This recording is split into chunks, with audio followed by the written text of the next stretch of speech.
Movie की शुरुआत बर्फ से ढके हुए एक घर से होती है, जहाँ पे बार्ब नामी एक बुजुर्ग औरत अपने पति की अस्थियों को लेके बैठी होती है। फिर वो अपनी और अपने पति की एक पुरानी फोटो को देखती है। फिर वो अपने पति की यादों को याद करते हुए उस बर्फीले मौसम में बाहर निकल जाती है। वो बूढ़ी औरत अपनी गाड़ी में कुछ जरूरी सामान रखती है और उस फोटो को गाड़ी के सामने लगा लेती है और मीलों दूर सफर के लिए निकल पड़ती है, ताकि वो अपने पति की आखिरी ख्वाहिश को पूरा कर सके। अपने पति की अस्थियों को वो उस जमी हुई झील में बिखेरने के लिए जा रही थी, जहाँ सालों पहले उनकी पहली मुलाकात हुई थी। थोड़ी दूर आगे जाने के बाद बर्फ की कार पे बर्फ जमने लग जाती है। बर्फ इतनी ज्यादा हो चुकी थी कि अब आगे का रास्ता देख पाना उसके लिए मुश्किल हो रहा था, जिस वजह से वो अपनी गाड़ी को साइड पे रोक देती है और फिर वो एक मैप निकाल के झील का रास्ता समझने की कोशिश करती है। वो समझ नहीं पाती कि आगे उसे किस डायरेक्शन में जाना चाहिए। वो गाड़ी से बाहर निकल के रास्ता समझने की कोशिश करती है। अब यहाँ पे उसे किसी चीज की आवाज सुनाई देती है। फिर वो अपनी गाड़ी को लेके उसी डायरेक्शन में चली जाती है और उस आवाज का पीछा करते करते एक वीरान बर्फ से ढके हुए केबन के पास पहुंच जाती है।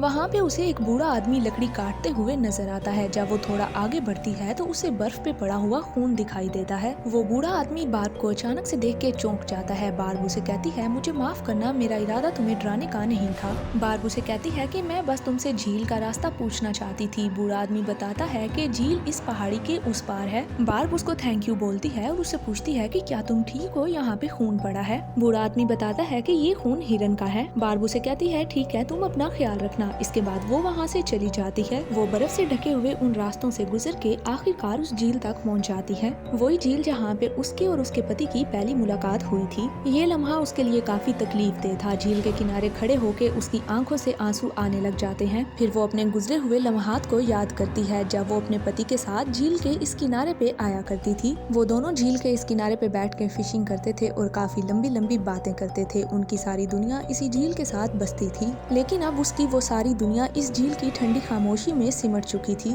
लेकिन फिर जैसे ही वो अपने पति की राख को उस झील में बिखेरने वाली होती है, अचानक से गोली की आवाज सुनाई देती है। बार्ब डर जाती है और भाग के अपनी गाड़ी के पीछे जाके छुप जाती है। उसे वहाँ झील के पास ही एक लड़की लड़खड़ा के भागते हुए दिखाई देती है और वही बूढ़ा आदमी बंदूक लेके उसके पीछे होता है। वो लड़की को धमकी देता है कि अगर और भागने की कोशिश करोगी तो मारी जाओगी, और फिर जबरदस्ती लड़की को अपने केबिन की तरफ लेके जाता है। बार्ब पुलिस को कॉल करने की कोशिश करती है, लेकिन वहाँ पे नेटवर्क नहीं होता। उनके जाते ही बार्ब जल्दी से अपनी सारी चीजें समेटती है और गाड़ी लेके वहाँ से निकल जाती है, लेकिन उसकी गाड़ी एक जगह जाके फंस जाती है। मजबूरन वो पैदल ही उस बूढ़े आदमी के केबिन की तरफ चलने लग जाती है और वो देखती है कि वो बूढ़ा आदमी अपनी गाड़ी लेके कहीं जा रहा है। और फिर वो सच्चाई जानने के लिए मौका पाके भाग के केबिन के पास पहुँच जाती है। फिर जब वो बेसमेंट की खिड़की से अंदर झांकती है तो अंदर उसे वही लड़की बंधी हुई दिखाई देती है। उसके मुंह पे टेप लगी हुई थी। बार्ब उससे आराम से पूछती है कि क्या तुम अकेली हो। वो लड़की हाँ में सर हिलाती है कि हाँ मैं अकेली हूँ। तभी वहाँ पे दो गाड़ियाँ आ जाती हैं और इस बार उस आदमी के साथ उसकी पत्नी भी मौजूद थी। इस बार बार्ब वहीं पे छुप जाती है और उन दोनों की बातें सुनने की कोशिश करती है। इनकी बातों से समझ आता है कि उस आदमी ने अपनी पत्नी के कहने पे इस लड़की को अगवा किया था और अब ये दोनों उस लड़की को मारने की प्लानिंग कर रहे थे। बार्ब अपनी उंगली से उस विंडो के शीशे पे लिखती है कि मैं यहीं पे हूँ और मैं तुम्हारी हेल्प करूंगी। इसके बाद वो जल्दी से अपनी गाड़ी की तरफ भाग जाती है ताकि उस लड़की की मदद करने के लिए कोई प्लान बना सके। दूसरी तरफ केबिन में बूढ़े आदमी की पत्नी के नाक से खून बहने लग जाता है। फिर वो अचानक से जब बाहर आती है तो उसे वहाँ पे किसी के ग्लव्स मिलते हैं। उसे शक हो जाता है कि यहाँ पे हमारे अलावा कोई और भी है। फिर जब वो विंडो की तरफ देखती है तो उसे वो मैसेज मिल जाता है जो कि बार्ब ने उस लड़की के लिए लिखा था। अब उसका शक यकीन में बदल चुका था कि बाहर से कोई उस लड़की की मदद करने की कोशिश कर रहा है। वो आग बगोला होकर अपने पति से पूछती है कि ये ग्लव्स किसके हैं। वो कहता है पता नहीं। फिर बूढ़ा आदमी बताता है कि अभी थोड़ी देर पहले कोई औरत आई थी और वो झील का रास्ता पूछ रही थी, शायद उसी का होगा। वो घबरा के कहती है कि अगर उस औरत ने कुछ देख लिया तो यहीं पे सब खत्म हो जाएगा। फिर वो बंदूक उठा के बार्ब को ठिकाने लगाने के लिए निकल जाती है। वो जबरदस्ती अपने पति को भी साथ लेके आती है, लेकिन बार्ब यहाँ पे पहले से ही अपने पति के आइस फिशिंग शेड से जाल बिछा के रख देती है। जैसे ही वो बूढ़ा आदमी उस शेड की तरफ जाने लगता है, ऊपर की बर्फ हट जाती है और वो बूढ़ा आदमी झील के उस बर्फीले पानी में जा गिरता है और उस खड्डे को बार्ब ने ही उनके लिए तैयार करके रखा था। फिर उसकी पत्नी बहुत ही मुश्किल से उसको खींच के वहाँ से बाहर निकालती है और इतने में मौका पाके बार्ब उनके केबिन तक पहुँच जाती है और उस लड़की को बचाने के लिए बेसमेंट का दरवाजा भी तोड़ देती है। वो देखती है कि उस बेचारी लड़की को उन दोनों ने एक जंजीर से बांध रखा है, जिसके ऊपर एक ताला भी लगा हुआ है। ये देख के बार्ब उसे भरोसा दिलाती है कि मैं तुम्हें यहाँ से बचा लूंगी, फिक्र करने की कोई जरूरत नहीं, और वापस ऊपर जाके पानी का नल ऑन कर देती है। है और सिंक को बंद कर देती है ताकि पानी उनके पूरे घर में फैल जाए और वहाँ पे जलती हुई आग को भी वो पानी से बुझा देती है और उनके सारे सामान के ऊपर भी ठंडा पानी डाल देती है। और फिर वहाँ से निकलते ही बूढ़े आदमी की पत्नी उसके हाथ पे गोली चला देती है, जिसकी वजह से उसका हाथ जख्मी हो जाता है। और फिर बार्ब किसी तरह अपनी जान बचा के वहाँ से भाग जाती है और गायब हो जाती है। और जब वो दोनों घर लौटते हैं तो उनका पूरा घर पानी से भर चुका था, नीचे बेसमेंट में भी पानी पहुँच जाता है। झील के ठंडे पानी में गिरने की वजह से बूढ़ा आदमी सर्दी की वजह से कांपने लग जाता है, लेकिन बार्ब ने उनके सामान के साथ साथ आग जलाने के सारे सामान को भी पानी में भिगो दिया था। अब बार्ब अपनी गाड़ी के पास आ जाती है और अपने बाजू का खून बंद करने की कोशिश करती है और फिर वो देखती है कि उसकी शादी की अंगूठी उसके हाथ में नहीं है और कहीं पे खो गई है। वो भाग के उस गड्ढे के पास आती है, लेकिन उसको वहाँ पे भी अंगूठी नहीं मिलती। फिर वो सैंडी होके अपने पति की पुरानी यादों में खो जाती है, जब उसके पति ने पहली बार उसको अंगूठी पहना के शादी के लिए प्रपोज किया था। फिर उसे वहाँ पे पड़ी उस बूढ़े आदमी की बंदूक मिल जाती है। वो उस बंदूक को उठाती है और सोचती है कि मुझे हर कीमत पे उस लड़की को बचाना होगा। उसके बाद वो उनके केबिन की तरफ चली जाती है। दूसरी तरफ बूढ़ा आदमी ठंड से मर रहा होता है। उसकी पत्नी उसको गाड़ी में लेके आती है और हीटर को ऑन करती है। बूढ़ा आदमी कहता है कि अब मुझसे और चला नहीं जाएगा, मेरे कपड़े भी अभी तक गीले हैं। लेकिन उसकी पत्नी कहती है कि अब हमारे पास और टाइम नहीं है। वो बूढ़े आदमी से कहती है कि हमें अगली सुबह से पहले अपना काम खत्म करना होगा। उसको तैयार करते वक्त वो उसे बताती है कि मैंने 10 साल ऑपरेशन थिएटर में काम किया है, मैं सब कुछ संभाल लूंगी। वो कहती है कि हमें झील के पास ही ऑपरेशन करना होगा ताकि पुलिस बर्फबारी के बाद कोई भी सबूत ढूंढ ना सके।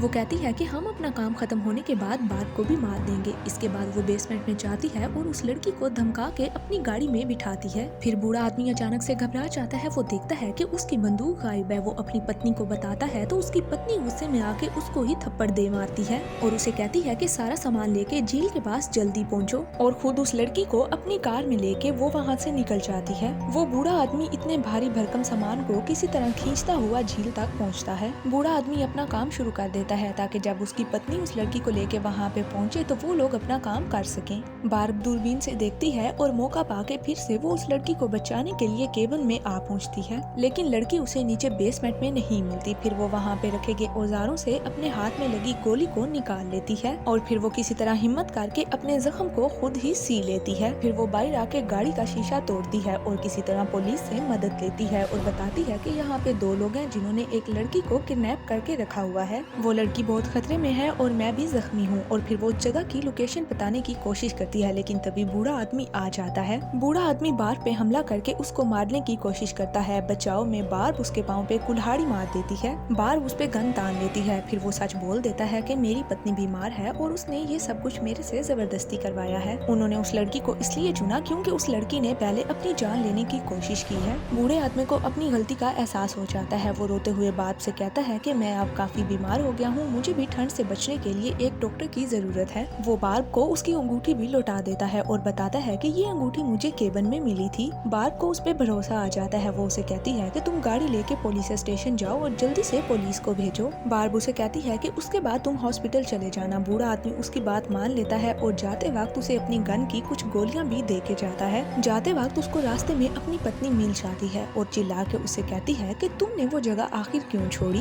बूढ़ा आदमी अपने जख्मी पैर से चलता हुआ उसके पास जाता है और कहता है कि मैं इस टाइम लहूलुहान हूँ और मैं डॉक्टर के पास जा रहा हूँ। लेकिन उसकी पत्नी उस पे चिल्लाती है और कहती है कि तुम्हें मुझसे पूछना तो चाहिए था, तुम कैसे डॉक्टर के पास जा सकते हो। बूढ़ा आदमी उसे कहता है कि तुम्हें अब ये पागलपन यहीं पे छोड़ देना चाहिए। लेकिन उसकी पत्नी कहती है कि मैं ये मौका हाथ से नहीं जाने दे सकती। वो कहती है कि बस हमें जल्दी झील की तरफ जाना होगा। बूढ़ा आदमी उससे पूछता है कि क्या तुम्हें यकीन है कि डॉक्टर सच में वहाँ पे होगा। बूढ़ा आदमी अभी भी उसको समझाने की कोशिश करता है कि अभी भी हमारे पास टाइम है, सब कुछ ठीक हो सकता है। लेकिन तभी उसकी पत्नी की नाक से खून बहने लग जाता है। वो कहती है कि अगर मैं यहाँ से गई तो मैं मर जाऊंगी, बस तुम मेरे से जान छुड़वाना चाहते हो। इसके बाद वो अपने पति पे ही बंदूक तान लेती है। इधर बार्ब अपनी गाड़ी को झील में धकेल के गाड़ी को आग लगा देती है ताकि पुलिस वाले धुआं देख के उसकी लोकेशन को पहचान सके। और फिर एक गाड़ी पे 2 पुलिस वाले आ जाते हैं। बार्ब उनको सब कुछ बताती है और वो बार्ब की मदद के लिए तैयार हो जाते हैं। वो पुलिस वालों को लेके उनके केबिन में आ जाती है, लेकिन केबिन के बाहर बूढ़े आदमी की पत्नी की कार खड़ी थी। पुलिस वाले गन लेके कार की ओर बढ़ना शुरू कर देते हैं, लेकिन तभी वो औरत अपने केबिन से बाहर आके उन दोनों को गोलियों से उड़ा देती है। वो औरत बार्ब पे भी गोलियां चलाती है, लेकिन बचाव में बार्ब भी उसके पाँव पे गोली मार देती है और किसी तरह बच के वो उसकी कार की तरफ भागना शुरू कर देती है। और फिर उसे कार के अंदर बूढ़े आदमी की लाश दिखाई देती है जिसको उसकी पत्नी पहले ही मार चुकी थी। बार्ब भाग के केबिन के नीचे छुप जाती है और वो औरत केबिन की छत को गोली मार के बार्ब के ऊपर गिरा देती है, जिससे वो बेहोश हो जाती है। बेहोशी में बार्ब उस दिन को याद करती है जिस दिन उसके पति की मौत हुई थी। बार्ब उसके लिए नाश्ता बना रही थी और उसकी पति की बीमारी की वजह से बैठे बैठे अचानक से ही उसकी मौत हो गई थी। लेकिन जब बार्ब को होश आती है तो वो खुद को बेसमेंट में उसी लड़की के साथ बंधा हुआ पाती है। बार्ब को पता चलता है कि उस लड़की का नाम लिया है। फिर बार्ब जल्दी से अपनी हथकड़ी को खोल लेती है और वहाँ से भागने का रास्ता ढूंढती है। बार्ब जब वहाँ से निकलने की कोशिश करती है तो बाहर से वो औरत उसको देख लेती है और फिर से उसी दरवाजे को वो बंद कर देती है। फिर बार्ब को अपने पति की वसीयत याद आती है जिसमें लिखा था कि मेरे मरने के बाद मेरी राख को इसी झील में बिखेर दिया जाए, क्योंकि इसी झील में उन दोनों की सबसे प्यारी यादें थीं। अगली सुबह वो औरत बार्ब और लिया को लेके उसी झील पे आ जाती है जहाँ पे उसके पति ने पहले से मेडिकल कैंप लगा रखा था। अंदर जाने के बाद ह्यूमन लीवर किट देख के उन दोनों को समझ आ जाती है कि वो औरत लिया का लीवर निकाल के अपने अंदर ट्रांसप्लांट करवाना चाहती है। बार्ब उसे कहती है कि तुम लिया को छोड़ दो और मेरा लीवर ले लो, लेकिन वो औरत कहती है कि तुम्हारे बॉडी पार्ट्स अब किसी काम के नहीं है। और फिर वो औरत उसे लिया को टेबल पे बांधने का कहती है। बार्ब जानबूझ के उसे ढीला टेप लगा के टेबल पे बांध देती है और उसके हाथ में एक कील भी पकड़ा देती है ताकि मौका मिलने पे वो खुद को छुड़ा सके। उसके बाद वो औरत बार्ब को भी गोली मार देती है और तेजी से लिया के ऑपरेशन की तैयारी करने लगती है। लेकिन गोली लगने के बावजूद बार्ब फिर से उठ के उसके ऊपर कैंची से वार कर देती है। बार्ब वहाँ पे रखी हुई लालटेन को गिरा देती है जिससे तेजी से वहाँ पे आग फैलने लग जाती है। दोनों लड़ते लड़ते इस झड़प में टेंट से बाहर निकल जाती हैं और वो औरत फिर से बंदूक बार्ब के ऊपर तान लेती है, लेकिन इस बार उसकी बंदूक की गोलियां खत्म हो चुकी थीं। गुस्से और पागलपन में वो औरत बार्ब को घसीटते हुए झील के उस गड्ढे तक लेके जाती है जो कि बार्ब ने ही उन लोगों के लिए बनाया था। इस बीच लिया अपनी पूरी ताकत लगा के उस कील से वो टेप काट लेती है और बहुत मुश्किल से अपनी जान पे खेल के वो उस टेंट से बाहर निकल आती है, लेकिन खतरा अभी तक भी टला नहीं था और अब बार्ब लिया को बचाने के लिए अपनी हथकड़ी के साथ उस औरत को भी बांध लेती है और खींच के झील के उस गड्ढे में लेके जाती है। लिया दौड़ते हुए बार्ब को बचाने की कोशिश करती है, लेकिन तब तक बार्ब उस औरत के साथ झील की गहराई में डूब चुकी थी। बार्ब अब अपनी आखिरी सांसों में अपने पति की राख को उस झील में बिखेर के उसकी आखिरी ख्वाहिश को पूरा कर देती है। अपने पति की आखिरी ख्वाहिश को पूरा करने के साथ साथ वो लिया की जान बचाने में भी कामयाब हो जाती है। ऊपर गड्ढे के पास लिया को बर्फ में दबी बार्ब और उसके पति की तस्वीर मिलती है। वो उन दोनों की तस्वीर को अपने पास संभाल लेती है और झील की ठंडी हवाओं में आगे बढ़ना शुरू कर देती है। और फिर मूवी के आखिर में हमें सालों पुराना वो लम्हा दिखाया जाता है जब बार्ब और उसके पति ने इसी झील के किनारे मुस्कुराते हुए अपनी तस्वीर ली थी।